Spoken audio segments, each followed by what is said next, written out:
아이고, 어떡하지? 머리카락이 너무 많이 빠지네. 굵기도 점점 얇아지는 것 같고. 여러분, 잠깐만요. 지금 이 순간에도 여러분의 소중한 모발이 위험에 처해 있을지도 모릅니다. 오늘 제가 전해드릴 이야기는 그냥 지나칠 수 없는 충격적인 현실입니다. 그런 제가 오늘 여러분께 반드시 알려드려야 할 이야기가 있습니다. 본격적인 오늘의 건강 이야기를 전해드리기 전에 채널 구독과 영상의 좋아요 버튼 한 번씩 꼭 부탁드리겠습니다. 여러분은 어디에서 이 영상을 보고 계신가요? 댓글로 여러분이 어디서 이 영상을 보고 계신지도 꼭 알려주세요. 지난주 제 진료실에 29살 직장인 한 남성분이 찾아왔습니다. 그의 첫 마디는 충격적이었습니다. 선생님, 저 정말 죽고 싶어요. 머리가 이렇게 빠져서 어떻게 살아가나요? 그의 머리를 보는 순간 저도 깜짝 놀랐습니다.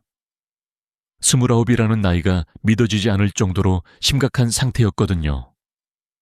그분은 대학교 때까지만 해도 풍성한 머리카락을 자랑했다고 합니다. 그런데 직장에 다니기 시작하면서부터 무언가 이상한 신호들이 나타나기 시작했어요. 아침에 일어나면 베개에 떨어진 머리카락이 눈에 띄게 많아졌고 샤워할 때마다 배수구가 막힐 정도로 머리카락이 빠져나갔습니다. 처음에는 단순히 스트레스 때문이라고 생각했어요. 하지만 시간이 지날수록 상황은 더욱 심각해졌습니다. 그가 가장 충격을 받은 순간은 회사 화장실 거울을 보다가였습니다. 형광등 불빛 아래에서 자신의 정수리를 내려다본 순간 하얀 두피가 훤히 드러나 보이는 것을 발견한 거죠. 그 순간 그는 말 그대로 절망에 빠졌습니다. 이제 끝났다는 생각밖에 들지 않았다고 해요. 여기서 잠깐 혹시 여러분도 그분과 비슷한 경험을 하고 계시지는 않나요? 만약 그렇다면 지금 이 영상을 끝까지 시청해 주세요. 그분의 이야기를 계속해 보겠습니다. 그는 인터넷을 뒤지며 온갖 모발 관리 제품들을 시도해 봤습니다. 한 병에 10만 원이 넘는 고가의 샴푸부터 시작해서 모발 성장을 돕는다는 각종 영양제까지 한 달에 수십만 원씩 투자했어요. 심지어 두피 마사지 전문점에서 한 회에 20만 원짜리 관리를 받기도 했습니다. 하지만 결과는 어땠을까요?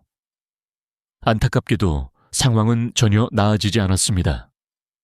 오히려 더 심해지는 것 같아서 그는 점점 더 절망적이 되었어요. 그러던 중 지인의 소개로 제 진료실을 찾게 된 거였습니다.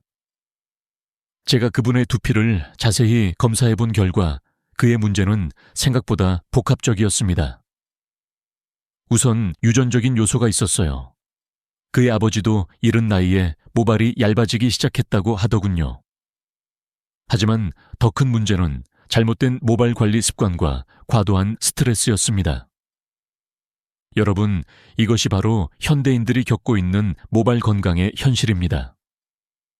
많은 분들이 그분처럼 잘못된 정보에 의존하다가 오히려 상황을 더 악화시키고 계세요. 그래서 오늘 제가 정확한 정보를 전해드리려고 합니다. 먼저 모발이 빠지는 과정부터 이해해 봅시다. 우리 머리카락은 원래 일정한 주기를 가지고 있어요. 몇 년 동안 자라다가 자연스럽게 빠지고 그 자리에서 다시 새로운 머리카락이 자라나는 것이 정상적인 과정입니다. 이런 과정을 담당하는 것이 바로 모낭이라는 작은 기관이에요. 모낭은 머리카락을 만드는 공장이라고 생각하시면 됩니다. 그런데 문제가 생기면 어떻게 될까요? 이 공장이 제대로 작동하지 않기 시작하는 거예요. 유전적인 요인이나 호르몬의 영향으로 모낭이 점점 작아지면서 가늘고 약한 머리카락만 만들어내게 됩니다. 결국에는 모낭이 완전히 활동을 멈추게 되는 거죠. 다시 그분의 이야기로 돌아가 보겠습니다. 저는 그에게 체계적인 치료 계획을 제시했습니다. 먼저 올바른 모발 관리법부터 교육했어요. 그동안 그가 사용하던 고가의 샴푸들은 모두 중단하고 대신 일반적인 대기업 제품의 순한 샴푸를 사용하도록 했습니다. 많은 분들이 오해하고 계시는 부분이 바로 이것입니다. 비싼 샴푸가 모발 건강에 더 좋다고 생각하시는데 실제로는 그렇지 않아요. 샴푸의 가장 중요한 기능은 세정, 즉 깨끗하게 씻어내는 것입니다. 판매 가격이 5만 원, 10만 원이라고 해서 재료비가 비싼 것도 아니에요. 실제 재료비는 1,000원에서 2,000원 수준입니다. 그렇다면 올바른 모발 세정은 어떻게 해야 할까요? 그분에게 알려준 방법을 여러분께도 공유해 드리겠습니다. 우선 미지근한 물로 머리카락과 두피를 충분히 적셔주세요. 마치 옷을 세탁할 때 물에 불리는 것처럼 말이에요. 그 다음 적당량의 샴푸를 손바닥에서 거품을 낸 후 전체 머리에 고르게 발라줍니다. 여기서 중요한 점은 바로 거품을 낸 상태로 3분 정도 그대로 두는 것입니다. 많은 분들이 샴푸를 바르자마자 바로 헹궈내시는데 이렇게 하면 세정 효과가 떨어져요. 샴푸 성분들이 두피와 머리카락의 노폐물을 분해할 시간을 주셔야 합니다. 이때 손가락 끝에 부드러운 살로 가볍게 두피 전체를 마사지해 주세요. 절대 손톱을 사용하면 안 됩니다. 손톱은 날카로워서 두피에 상처를 낼 수 있거든요. 그리고 앞머리 부분만 집중하지 마시고 옆머리, 뒷머리까지 골고루 마사지해 주는 것이 중요해요. 세정이 끝나면 따뜻한 물로 충분히 헹궈주세요. 샴푸 잔여물이 남아있지 않도록 꼼꼼하게 헹구는 것이 중요합니다. 특히 뒷머리 부분은 잘 보이지 않아서 대충 헹구기 쉬운데 이 부분까지 신경 써서 깨끗하게 헹궈 주셔야 해요. 마지막으로 수건으로 물기를 제거한 후 드라이어로 말려주세요. 드라이어를 사용할 때는 너무 뜨거운 바람보다는 적당한 온도의 바람을 머리에서 조금 떨어뜨려서 사용하시기 바랍니다. 그리고 앞머리만 말리지 마시고 뒷머리까지 완전히 말려주는 것이 중요해요. 젖은 상태로 잠자리에 들면 세균이 번식하기 쉽고 베개에 문질러지면서 머리카락이 손상될 수 있거든요. 그분은 이런 기본적인 관리법부터 차근차근 실천하기 시작했습니다. 동시에 저는 그에게 적절한 약물 치료도 시작했어요. 유전적 탈모의 경우 약물로 진행을 늦출 수 있거든요. 하루에 한 알씩 복용하는 약물을 처방해 드렸는데 이 약은 탈모를 일으키는 호르몬의 작용을 억제하는 효과가 있습니다. 치료 시작 후 3개월이 지났을 때였습니다. 그분이 제 진료실을 다시 찾았는데 그의 표정이 완전히 달라져 있었어요. 선생님 정말 감사합니다. 머리카락이 다시 자라고 있어요. 실제로 그의 두피를 확인해 보니 새로운 모발들이 자라나기 시작하고 있었습니다. 6개월 후에는 더욱 놀라운 변화가 있었어요. 그분의 머리카락이 눈에 띄게 굵어지고 개수도 늘어났습니다. 무엇보다 그의 자신감이 완전히 회복되었다는 점이 가장 인상적이었어요. 이제 거울을 보는 것이 두렵지 않습니다. 오히려 기대가 됩니다 라고 말하는 그의 모습에서 진정한 변화를 느낄 수 있었습니다. 하지만 여러분, 그분의 성공 사례가 모든 사람에게 똑같이 적용되는 것은 아닙니다. 모발 건강 문제는 사람마다 원인이 다르고 따라서 해결 방법도 달라져야 해요. 그래서 정확한 진단이 무엇보다 중요합니다. 모발이 빠지는 원인은 크게 3가지로 나눌 수 있습니다. 첫 번째는 유전적 요인이에요. 부모님 중 한 분이라도 탈모가 있으시다면 그 유전자를 물려받을 가능성이 높습니다. 이런 경우 보통 20대 중반부터 서서히 증상이 나타나기 시작해요. 두 번째는 노화입니다. 나이가 들면서 자연스럽게 모발이 얇아지고 개수도 줄어드는 것은 정상적인 과정이에요. 이는 어쩔 수 없는 변화이지만 적절한 관리를 통해 진행 속도를 늦출 수는 있습니다. 세 번째는 생활 습관과 관련된 요인들입니다. 과도한 스트레스, 잘못된 식습관, 무리한 다이어트 등이 모발 건강에 악영향을 미칠 수 있어요. 다행히 이런 요인들은 생활 습관 개선을 통해 충분히 회복 가능합니다. 여기서 많은 분들이 궁금해 하시는 것이 바로 하루에 몇 가닥까지 빠지는 것이 정상인지 하는 문제입니다. 사실 정확한 기준은 없어요. 정상적으로도 하루에 100개에서 200개 정도의 머리카락이 빠집니다. 중요한 것은 내가 평소보다 많이 빠진다고 느끼는 상황이 몇 달 이상 지속되는지 여부예요. 또 다른 중요한 신호는 머리카락의 굵기 변화입니다.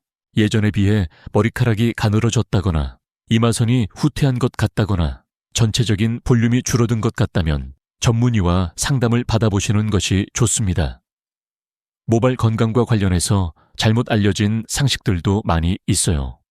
그중 하나가 바로 두피에 열이 많아서 탈모가 생긴다는 이야기입니다. 이는 전혀 근거가 없는 이야기예요. 두피는 원래 혈관이 많아서 천이 높은 부위입니다. 이것이 탈모와는 전혀 관련이 없어요. 또한 모자를 쓰면 탈모가 생긴다는 이야기도 사실이 아닙니다. 다만 너무 조이는 모자를 장시간 착용하거나 통풍이 안 되는 상태를 오래 유지하는 것은 좋지 않을 수 있어요. 적당히 착용하고 중간중간 벗어서 환기시켜주면 전혀 문제 없습니다. 비듬과 탈모의 관계에 대해서도 오해가 많습니다. 비듬 자체가 탈모를 일으키지는 않아요. 다만 심한 지루성 두피염이 있는 경우에는 두피 환경이 나빠져서 모발 건강에 영향을 줄 수 있습니다. 하지만 일반적인 비듬은 탈모와 직접적인 관련이 없어요. 비듬이 생기는 이유는 다양합니다. 가장 흔한 원인은 건조함이에요. 특히 겨울철에는 실내외의 온도 차이와 건조한 공기 때문에 두피가 건조해지면서 각질이 일어나기 쉽습니다. 이런 경우에는 보습 효과가 있는 샴푸를 사용하거나 헤어 오일을 소량 발라주는 것이 도움이 됩니다. 반대로 기름기가 너무 많아서 생기는 비듬도 있어요. 이런 경우에는 세정력이 좋은 샴푸를 사용하되 너무 자주 감지는 마세요. 하루에 한 번 정도가 적당합니다.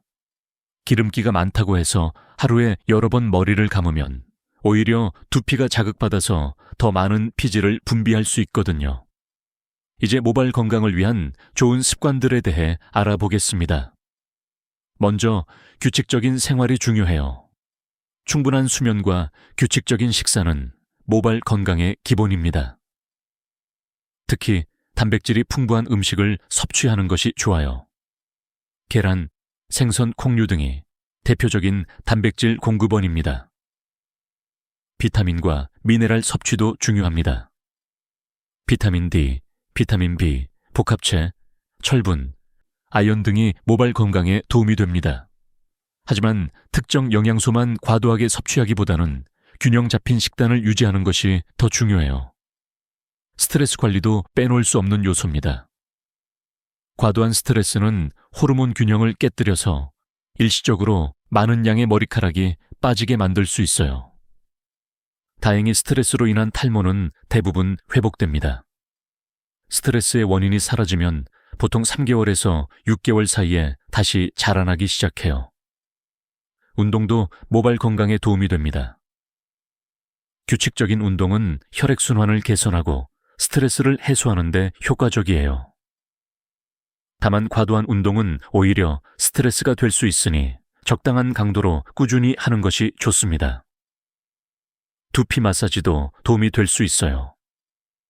하지만 비싼 전문 관리를 받을 필요는 없습니다. 집에서 머리를 감을 때 손가락으로 가볍게 마사지해 주거나 텔레비전을 보면서 빗으로 톡톡 두드려주는 정도면 충분해요. 이때 너무 세게 하지 마시고 간지러울 정도의 자극만 주시면 됩니다. 나쁜 습관들도 알아두셔야 해요. 가장 해로운 것 중 하나가 바로 머리카락을 뽑는 습관입니다. 스트레스를 받거나 집중할 때 무의식 중에 머리카락을 뽑는 분들이 계세요. 이런 습관은 모낭에 상처를 입혀서 영구적인 손상을 일으킬 수 있습니다. 흰머리를 뽑는 것도 좋지 않아요. 흰머리가 보기 싫다면 뽑지 마시고 잘라주시거나 염색을 하세요. 뽑으면 모낭이 손상되어서 그 자리에 머리카락이 아예 안 날 수도 있거든요. 젖은 머리로 빗질하는 것도 피해야 할 습관입니다. 젖은 상태에서는 머리카락이 약해져서 쉽게 끊어질 수 있어요. 또한 젖은 머리로 잠자리에 드는 것도 좋지 않습니다. 베개에 문질러지면서 머리카락이 당겨져서 견인성 탈모가 생길 수 있거든요. 여성분들의 경우 머리를 너무 꽉 묶는 것도 주의하셔야 해요. 포니테일이나 따은 머리를 할 때 너무 세게 당기면 모낭에 스트레스가 가해져서 탈모가 생길 수 있습니다. 특히 같은 부위를 반복적으로 당기면 그 부분에 헤어라인이 후퇴할 수 있어요. 염색이나 팜에 대해서도 말씀드리겠습니다. 이런 시술들이 무조건 나쁜 것은 아니에요. 다만 너무 자주 하거나 너무 강한 약품을 사용하면 모발과 두피에 손상을 줄 수 있습니다. 시술 강역을 충분히 두고 전문가에게 맡기는 것이 안전해요. 이제 치료법에 대해 구체적으로 알아보겠습니다. 유전적 탈모의 경우 약물 치료가 가장 효과적입니다. 남성의 경우 피나스테리드나 두타스테리드라는 성분의 약물을 사용해요. 이 약들은 탈모를 일으키는 호르몬인 디하이드로테스토스테론의 생성을 억제합니다. 이 약물들의 효과는 상당히 좋은 편입니다. 꾸준히 복용하면 탈모 진행을 상당 부분 막을 수 있어요. 다만 복용을 중단하면 다시 원래 상태로 돌아가기 때문에 장기간 복용해야 합니다. 부작용에 대해 걱정하시는 분들이 많은데 실제로는 그렇게 심각하지 않아요. 가장 흔한 부작용은 선교 감소인데 이것도 모든 사람에게 나타나는 것은 아니고 복용을 중단하면 회복됩니다. 임신을 계획 중인 남성도 복용에 큰 문제는 없어요. 미녹시딜이라는 성분도 널리 사용됩니다. 이는 원래 고혈압 치료제로 개발되었는데 복용하던 환자들의 머리카락이 굵어지는 현상이 발견되면서 탈모 치료에 사용되기 시작했어요. 바르는 형태와 먹는 형태 두 가지가 있습니다. 바르는 미녹시딜은 사용하기 불편한 면이 있어요. 두피에 직접 발라야 하는데 흡수를 위해 피부를 부드럽게 하는 성분이 들어있어서 가려움이나 염증을 일으킬 수 있거든요. 또한 끈적거려서 사용감이 좋지 않고 처음 몇 달 동안은 오히려 머리카락이 많이 빠지는 현상이 나타날 수 있어요. 먹는 미녹시딜은 효과는 좋지만 다른 부위에 털도 함께 자라는 부작용이 있어요. 손가락, 발가락, 코털 등이 굵어질 수 있고 얼굴이 붉어지는 현상도 나타날 수 있습니다. 따라서 의사와 충분히 상담 후 사용하셔야 해요. 모발 이식 수술에 대해서도 말씀드리겠습니다. 이식 수술은 뒤통수에 건강한 모발을 채취해서 탈모 부위에 심는 시술이에요. 효과는 분명히 있지만 만능 해결책은 아닙니다. 자연스러운 밀도를 회복하기는 어렵고 비용도 상당히 높은 편이에요. 모발 이식의 가격은 보통 모낭 하나당 2,500원에서 1,000원 정도입니다. 젊은 남성의 경우 평균적으로 어느 모낭 정도가 필요하니까 전체 비용은 1,000만 원 안팎이 됩니다. 게다가 이는 의료보험이 적용되지 않는 미용시술로 분류되어 있어요. 이식 수술의 가장 큰 한계는 밀도입니다. 바늘이나 칼로 구멍을 뚫어서 모낭을 심기 때문에 자연적인 밀도의 50에서 60% 정도밖에 회복할 수 없어요. 그래서 약물 치료와 병행해야 더 좋은 결과를 얻을 수 있습니다. 여성의 경우 남성과는 다른 양상을 보입니다. 남성은 이마선이 후퇴하거나 정수리가 벗어지는 형태가 많은데 여성은 가르마 부위를 중심으로 전반적으로 얇아지는 경우가 많아요. 또한 여성의 유전적 탈모는 모낭이 완전히 죽지 않고 얇아지는 형태라서 이식 수술의 효과가 제한적입니다. 임신 중이거나 수유 중인 여성은 탈모 약물을 복용할 수 없어요. 이런 경우에는 출산과 수유가 끝난 후에 치료를 시작하는 것이 안전합니다. 임신 중에는 호르몬 변화로 인해 일시적으로 탈모가 생길 수 있는데 이는 대부분 자연스럽게 회복됩니다. 나이가 많은 분들의 경우에는 약물 치료보다는 적절한 모발 관리와 스타일링이 더 중요할 수 있어요. 머리카락이 얇아 보이는 것을 최소화하는 헤어스타일을 선택하고 볼륨을 살려주는 제품들을 활용하는 것이 현실적인 방법입니다. 헤어스타일링에 대한 팁도 드리겠습니다. 머리카락이 얇은 분들은 가르마를 만들지 않는 것이 좋아요. 가르마를 만들면 두피가 더 많이 드러나 보이거든요. 대신 앞머리를 자연스럽게 앞으로 넘기거나 옆으로 넘기는 스타일이 더 풍성해 보입니다. 남성의 경우 투블럭 스타일로 옆머리를 짧게 자르고 윗머리를 세워서 볼륨을 살리는 방법도 효과적이에요. 왁스나 젤 같은 스타일링 제품을 사용할 때는 너무 많이 바르지 마세요. 과도하게 사용하면 머리카락이 뭉쳐 보여서 오히려 더 적어 보일 수 있거든요. 소량을 손바닥에 비비듯이 펴서 발라주시고 뿌리 부분보다는 중간 부분부터 끝부분에 발라주시는 것이 좋습니다. 염색도 적절히 활용하면 도움이 됩니다. 머리카락 색깔과 두피 색깔의 대비를 줄여주면 탈모 부위가 덜 눈에 띄거든요. 너무 밝은 색깔보다는 자연스러운 갈색 계열이 좋고 너무 검은색도 대비가 강해서 피하는 것이 좋아요. 가발이나 부분 가발에 대해서도 말씀드리겠습니다. 가발은 즉각적인 효과를 볼 수 있다는 장점이 있어요. 하지만 관리가 어렵고 비용도 지속적으로 발생합니다. 처음 구입 비용은 저렴할 수 있지만 정기적인 관리와 교체를 고려하면 총 비용이 수술 비용과 비슷하거나 더 높을 수도 있어요.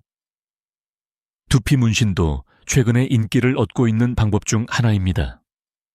머리카락이 있는 것처럼 점을 찍어서 밀도감을 높이는 시술이에요. 정수리 부분에는 어느 정도 효과가 있지만 헤어라인을 만드는 용도로는 한계가 있습니다. 가까이서 보면 그림이라는 것이 티가 나거든요. 이제 잘못된 치료법들에 대해 경고해 드리겠습니다. 시중에는 탈모에 효과가 있다고 광고하는 수많은 제품들이 있어요. 건강기능식품, 각종 바르는 제품, 고가의 샴푸 등이 대표적입니다. 하지만 이런 제품들의 대부분은 과학적 근거가 부족해요. 특히 두피관리실에서 하는 고가의 관리는 주의하셔야 합니다. 한 번에 15만 원에서 20만 원씩 받는 곳들이 있는데 실제로는 단순한 마사지나 세정 정도의 효과밖에 없어요. 수백만 원, 수천만 원을 결제하라고 하는 곳들은 더욱 조심하셔야 합니다. 커피 샴푸, 맥주 샴푸 같은 특수 성분이 들어간 제품들도 마케팅일 뿐입니다. 두피는 외부 물질의 침투를 막는 강력한 방어막을 가지고 있어요.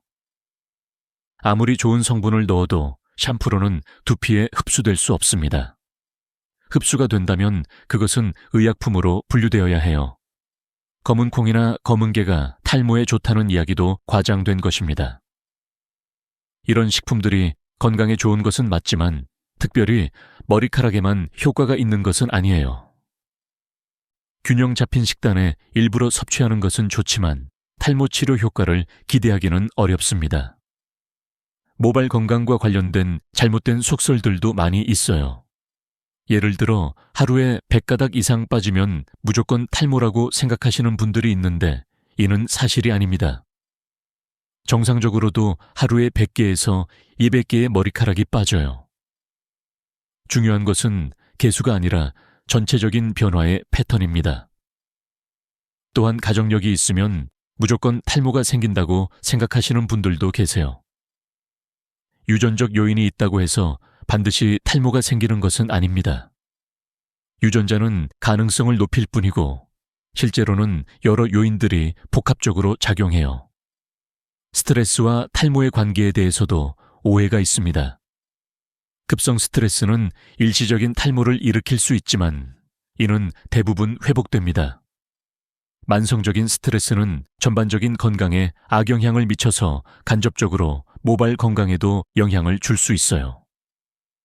정기적인 검진의 중요성도 강조하고 싶습니다. 갑상선 질환, 빈혈, 호르몬 이상 등이 탈모의 원인이 될 수 있거든요. 특히 여성의 경우 산부인과 검진을 통해 호르몬 상태를 확인해 보시는 것이 좋습니다.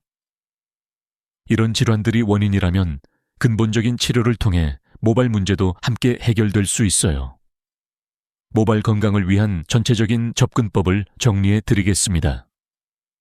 첫째, 정확한 진단이 가장 중요합니다. 탈모의 원인을 파악해야 적절한 치료법을 선택할 수 있어요. 둘째, 기본적인 모발 관리를 올바르게 하는 것입니다. 적절한 샴푸 사용법, 올바른 건조법, 좋은 생활 습관 등이 기본이 되어야 해요. 셋째, 필요한 경우 적절한 약물 치료를 받는 것입니다. 유전적 탈모의 경우 조기에 치료를 시작할수록 더 좋은 결과를 얻을 수 있어요. 넷째, 현실적인 기대치를 가지는 것입니다. 완벽한 회복을 기대하기보다는 현재 상태를 유지하고 점진적으로 개선하는 것을 목표로 해야 합니다. 마지막으로 그 환자분의 현재 상황을 알려드리겠습니다. 치료를 시작한 지 2년이 지난 지금, 그는 완전히 새로운 삶을 살고 있어요. 머리카락이 많이 회복되었을 뿐만 아니라 자신감도 되찾았습니다. 최근에는 승진도 하고 연인도 사귀게 되었다고 해요. 선생님 덕분에 제 인생이 바뀌었습니다. 이제는 거울을 보는 것이 즐겁고 사람들 앞에 나서는 것도 두렵지 않아요. 무엇보다 제 자신을 사랑할 수 있게 되었습니다. 그분의 이 말이 저에게는 가장 큰 보람이었어요. 그분의 어머니도 저에게 연락을 주셨습니다. 아들이 예전의 밝은 모습을 되찾아서 정말 감사합니다. 탈모 때문에 우울해하던 아이가 이제는 매일 웃으며 지냅니다. 가족들도 함께 기뻐하는 모습을 보니 정말 의미 있는 일을 하고 있다는 생각이 들었어요. 하지만 그분도 처음부터 쉽게 회복된 것은 아니었습니다. 치료 초기에는 큰 변화가 없어서 포기하고 싶은 마음이 들었다고 해요. 특히 미녹시딜을 사용하면서 일시적으로 머리카락이 더 많이 빠지는 시기가 있었는데 그때가 가장 힘들었다고 합니다.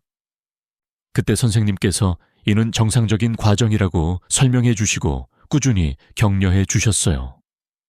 그 덕분에 포기하지 않고 계속 치료를 받을 수 있었습니다. 의사와 환자 간의 신뢰관계가 얼마나 중요한지를 보여주는 사례라고 생각해요. 여러분, 모발 건강 문제는 단순히 외모의 문제가 아닙니다. 자존감과 삶의 질에 직접적인 영향을 미치는 중요한 건강 이슈예요. 그래서 정확한 정보를 바탕으로 적절한 대응을 하는 것이 무엇보다 중요합니다. 혹시 지금 모발 문제로 고민하고 계시다면 혼자서 끙끙 앓지 마시고 전문의와 상담을 받아보세요.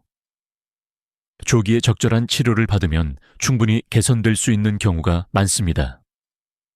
또한 인터넷에 떠도는 검증되지 않은 정보보다는 의학적으로 입증된 치료법을 선택하시기 바랍니다. 건강은 선택입니다. 오늘부터라도 올바른 모발 관리 습관을 실천해 보세요. 적절한 샴푸 사용법부터 시작해서 규칙적인 생활, 균형 잡힌 식단, 스트레스 관리까지 모든 것이 여러분의 모발 건강에 도움이 될 것입니다. 건강한 모발로 더욱 자신감 넘치는 삶을 살아가시기를 진심으로 응원합니다. 건강한 100세 시대 우리가 만들어갈 수 있습니다. 작은 실천이 큰 변화를 만듭니다. 오늘도 건강하고 행복한 하루 보내세요. 오늘 내용이 도움이 되셨다면 꼭 좋아요와 구독을 눌러주세요. 반드시 여러분의 소중한 가족과 친구들에게도 이 내용을 카톡방과 밴드, 핸드폰에 공유해 주세요. 균형 잡힌 건강 정보로 모두가 건강한 노후를 함께 만들어 갑시다. 다음에는 또 다른 유익한 건강 정보를 가지고 찾아뵙겠습니다. 여러분은 어디에서 이 영상을 보고 계신가요? 댓글로 여러분이 어디서 이 영상을 보고 계신지도 꼭 알려주세요. 오늘 강의가 도움이 되셨다면 구독과 좋아요, 알림 설정으로 다음 영상도 놓치지 마세요. 감사합니다. 오늘도 건강한 하루 되시길 바랍니다.